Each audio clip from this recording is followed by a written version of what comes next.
मनुष्य के मस्तिष्क का सबसे बड़ा भाग कौन सा होता है? मनुष्य के मस्तिष्क का सबसे बड़ा भाग बीच वाला होता है। ठीक है, या कह सकते हैं अगला भाग। तो मनुष्य के सबसे मस्तिष्क का सबसे बड़ा भाग प्रमस्तिष्क होता है। प्रमस्तिष्क आगे में रहता है, वही सबसे बड़ा भाग होता है ना। आगे वाला भाग जो है मनुष्य मस्तिष्क का, वो सबसे बड़ा भाग होता है मस्तिष्क का। अब हम क्वेश्चन नंबर देखते हैं 12 और 13। क्वेश्चन नंबर 12 क्या कर रहा है? शरीर में सबसे लंबी कोशिका कौन सी होती है?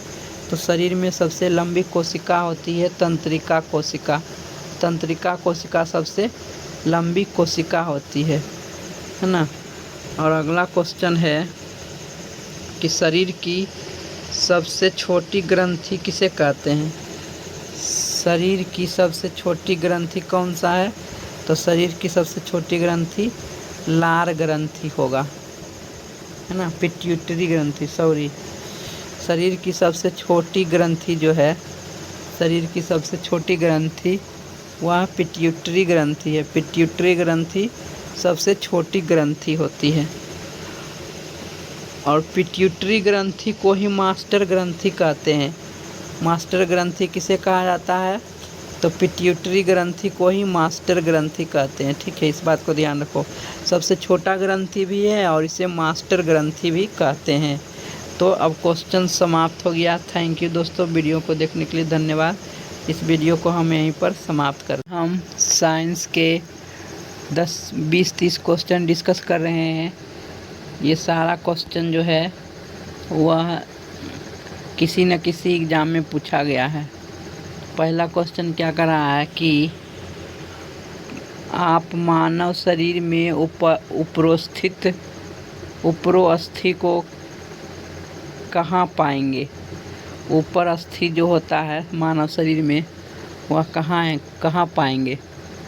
तो इसका आंसर क्या होगा? जांघ में, नितंब में, कपाल में और छाती में। बताइए इसका आंसर क्या होगा? तो ऊपर अस्थि जो होता है शरीर में, ऊपर अस्थि जो होता है वह जांघ में होता है। ठीक है, जांघ में होता है। उपरोस्थि जो है वो जांघ में होता है। 16 नंबर क्वेश्चन कहते हैं, क्या कहता है? हम 1 मिनट में कितनी बार सांस लेते हैं? हम 1 मिनट में कितनी बार सांस लेते हैं? तो यहाँ पर आंसर हो जाएगा 16 से 18 बार। हम 1 मिनट में 16 से 18 बार सांस लेते हैं। ठीक, नेक्स्ट क्वेश्चन है कि टिबिया नामक हड्डी पाई जाती है, कहाँ पाई जाती है? 17 नंबर क्वेश्चन है, टिबिया नामक हड्डी कहाँ पाई जाती है? टिबिया नामक हड्डी कहाँ पाई जाती है? खोपड़ी में, टांग में, भुजा में, मुंह में। तो टिबिया नामक हड्डी जो है वह टांग में पाई जाती है। ऑप्शन नंबर बी हो जाएगा, टांग में। टांग में टिबिया नामक हड्डी पाई जाती है टांग में। अब हम 18 नंबर क्वेश्चन देखते हैं। 18 नंबर क्वेश्चन क्या कह रहा है? वह अंग जो मानव शरीर में पित्त उत्पन्न करता है, वह अंग जो मानव शरीर में पित्त उत्पन्न करता है। तो पित्त उत्पन्न कौन करता है? यकृत, है ना। यकृत ग्रंथि पित्त उत्पन्न करता है।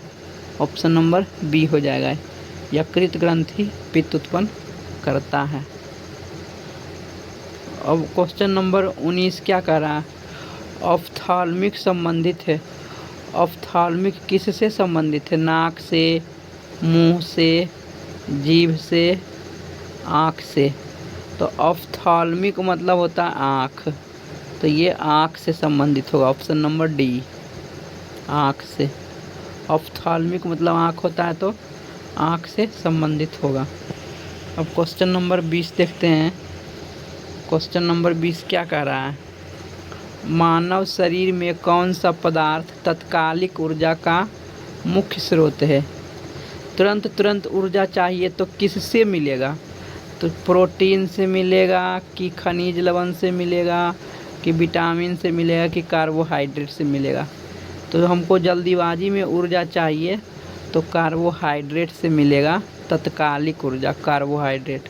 Option number D. अब क्वेश्चन कर रहा है 21 नंबर में, मानव रक्त का पीएच मान कितना होता है? तो मानव रक्त का पीएच मान क्या हो जाएगा? 7.4। मानव रक्त का पीएच मान 7.4 हो जाएगा। ठीक है।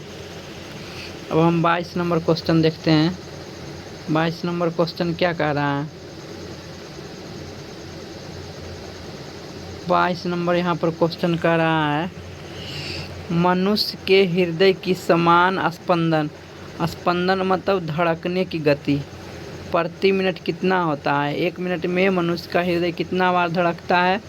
तो ये सभी को पता है, मनुष्य का जो हृदय है 1 मिनट में मतलब प्रति मिनट 72 बार धड़कता है। ऑप्शन नंबर बी हो जाएगा। क्वेश्चन नंबर 21 क्या कह रहा है? क्वेश्चन नंबर 23, सर्वदाता रुधिर वर्ग क्या है? वह कौन सा रुधिर ग्रुप है, वर्ग जो ग्रुप है जो कि सबको दान करेगा? सर्वदाता मतलब सबको दान करने वाला, तो सबको दान करने वाला ब्लड ग्रुप जो है ओ है। Option number D, blood group O जो है सबको दान करता है। और सर्वग्राही रुधिर वर्ग कौन सा होगा? जो ग्रहण सबसे ग्रहण कर लेगा, सबसे ग्रहण करने वाला रुधिर वर्ग ए बी होता है। ए बी जो रुधिर वर्ग है वो सबको ग्रहण कर लेता है, इसलिए सर्वग्राही कहते हैं, सबसे ग्रहण कर लेता है। और यहाँ क्वेश्चन भी दिया हुआ है कि सर्वग्राही रक्त समूह होता है कौन? तो ए बी जो है वो सर्वग्राही रक्त समूह होता है। क्वेश्चन नंबर 24 का क्या हो जाएगा? A B. अब हम क्वेश्चन नंबर 25 देखते हैं। क्वेश्चन नंबर 25 क्या कह रहा है? एक ए बी ग्रुप वाला व्यक्ति खून दे सकता है। ए बी ग्रुप वाला व्यक्ति खून किसको दे सकता है? तो ए बी ग्रुप वाला व्यक्ति खून सिर्फ केवल ए बी को ही दे सकता है, केवल ए बी को ही दे सकता है, ए बी ग्रुप वाला व्यक्ति खून। अब क्वेश्चन नंबर क्या कर रहा है? 26, ओ रक्त समूह वाले आदमी का रक्त किसे दिया जा सकता है? तो सर्वदाता। ओ रक्त समूह क्या होता है? सर्वदाता। ये सभी को खून देगा, ए को भी देगा, बी को भी देगा और ए बी को भी देगा, मतलब ऑप्शन नंबर डी हो जाएगा। ऑप्शन नंबर डी, ओ रक्त समूह वाले आदमी सभी को रक्त दे सकता है ना? ऑप्शन नंबर डी हो गया, सभी को रक्त देगा ओ रक्त समूह वाले आदमी। अब हम क्वेश्चन नंबर 28 देखते हैं। यहाँ पर क्या कर रहा है? क्वेश्चन नंबर 28, इंसुलिन की कमी के कारण होने वाला रोग कौन सा होता है? तो इंसुलिन की कमी से कौन सा रोग होता है? तो इंसुलिन की कमी से यहाँ पर आंसर हो जाएगा डायबिटीज मतलब शुगर। इंसुलिन की कमी से शुगर की बीमारी होती है, इंसुलिन की कमी से शुगर की बीमारी होती है। क्वेश्चन नंबर 29 क्या करा? मानव शरीर में क्रोमोसोम मतलब गुणसूत्र की संख्या कितनी होती है?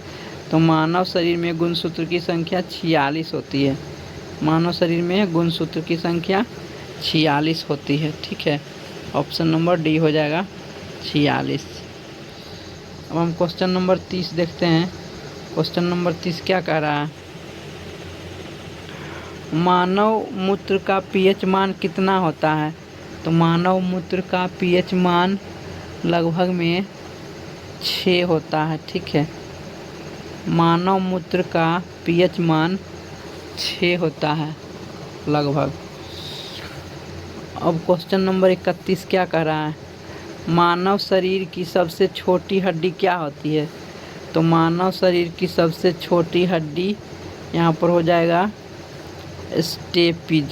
स्टेपिज जो है जो कान में रहता है, स्टेपिज हड्डी कान में रहता है, वो सबसे छोटी हड्डी है। और सबसे बड़ी हड्डी जो कि जांघ में रहता है उसे फीमर कहते हैं। फीमर हड्डी का नाम है जो सबसे बड़ा मानव शरीर का हड्डी है, ये जांघ में होता है। अब हम क्वेश्चन नंबर 32 देखते हैं। क्वेश्चन नंबर 32 क्या कह रहा है?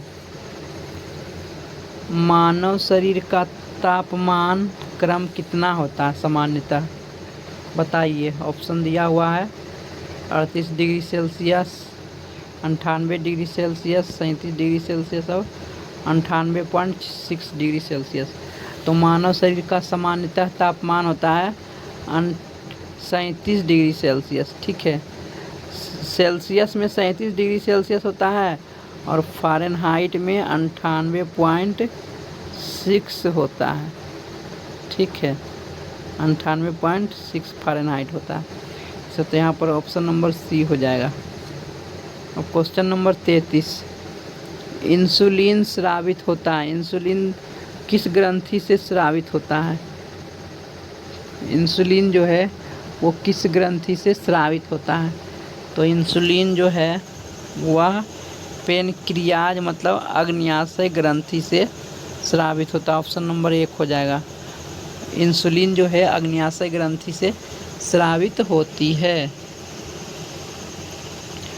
क्वेश्चन नंबर 34 क्या कह रहा है? लाल रक्त कण का निर्माण कहाँ होता है? तो लाल रक्त कण का निर्माण अस्थि मज्जा में होता है ना। लाल रक्त कण का निर्माण अस्थि मज्जा में होता है। ऑप्शन नंबर ए हो जाएगा। लाल रक्त कण का निर्माण अस्थि मज्जा में होता है। क्वेश्चन नंबर 35 क्या कह रहा है? एक वयस्क मनुष्य में रक्त की औसत मात्रा कितनी होती है? तो एक वयस्क मनुष्य में खून की मात्रा 5 से 6 लीटर होती है। एक वयस्क मनुष्य में खून की मात्रा 5 से 6 लीटर होती है। 5 से 6 लीटर। ठीक है। लाल रक्त का आकार होता है। लाल रक्त का आकार कैसा होता है? कैसा होता है बताइए। ऑप्शन दिया हुआ है उत्तलाकार की, अनियमिताकार की, गोलाकार की, इनमें से कोई नहीं। तो लाल रक्त का आकार जो है वह गोलाकार होता है। लाल रक्त का आकार गोलाकार होता है। ठीक है।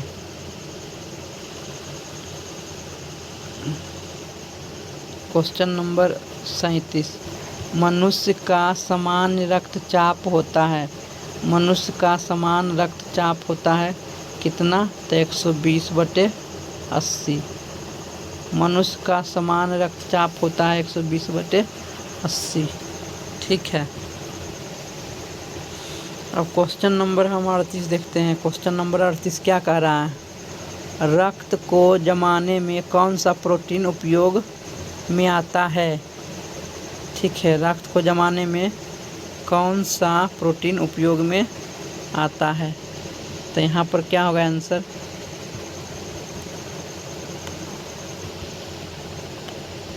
यहाँ पर आंसर हो जाएगा फाइब्रिनोजन। फाइब्रिनोजन हो जाएगा।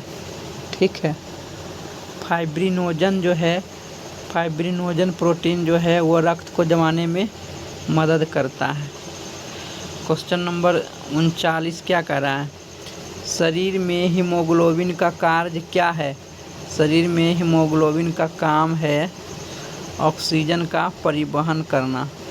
ऑक्सीजन का